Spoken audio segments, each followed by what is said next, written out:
ದೇವಸ್ಥಾನಕ್ಕೆ ನೀವು ಹೋದಾಗ್ಲೆಲ್ಲ ಆ ವಿಗ್ರಹದ ಪಾದವನ್ನ ಮುಟ್ತೀರಾ.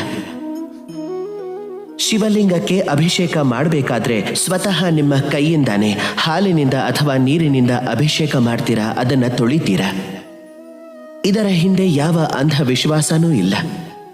ಇಲ್ಲಿ ಇರೋ ವಿಷಯ ಶಕ್ತಿಯದ್ದು. ಯಾವುದೇ ವ್ಯಕ್ತಿಯಾಗ್ಲಿ ವಸ್ತುವಾಗ್ಲಿ ಅದರದ್ದೇ ಆದ ಒಂದು ವಿಶೇಷ ಶಕ್ತಿ ಇರುತ್ತೆ. ಅದೇ ಕಾರಣಕ್ಕೆ ನಾವು ದೊಡ್ಡವರ ಪಾದವನ್ನು ಮುಟ್ತೀವಿ. ಆ ಸ್ಪರ್ಶದ ಕಾರಣದಿಂದ ಆ ವಿಶೇಷವಾದ ಶಕ್ತಿ ನಮ್ಮೊಳಗೆ ಸೇರ್ಕೊಂಡ್ಬಿಡತ್ತೆ. ಹಾಗಾಗಿ ಒಂದು ವಿಷಯ ನೆನ್ಪಿಟ್ಕೊಂಡಿರಿ, ನೀವು ಯಾರದ್ದಾದ್ರೂ ಪಾದ ಮುಟ್ಟಿದ್ರೆ ನೀವು ಸಣ್ಣವರಾಗ್ತೀರಾ ಅಂತಲ್ಲ. ಇದರ ಅರ್ಥ ಏನು ಅಂದ್ರೆ ನೀವು ದೊಡ್ಡವರಾಗೋದಕ್ಕೆ ಅವರಿಂದ ವಿಶೇಷವಾದ ಶಕ್ತಿಯನ್ನ ಪಡ್ಕೋತಿದ್ದೀರಾ ಅಂತ. ಹಾಗೆ ಜೀವನದ ಒಂದು ದೊಡ್ಡ ಸತ್ಯ ಏನು ಅಂದ್ರೆ, ಜೀವನದಲ್ಲಿ ನೀವೇನಾದ್ರೂ ಪಡ್ಕೋಬೇಕು ಅಂತಿದ್ರೆ ಮೊದಲು ತಲೆ ತಗ್ಸೋದನ್ನ ಕಲೀರಿ. ದೊಡ್ಡವರ ಮುಂದೆ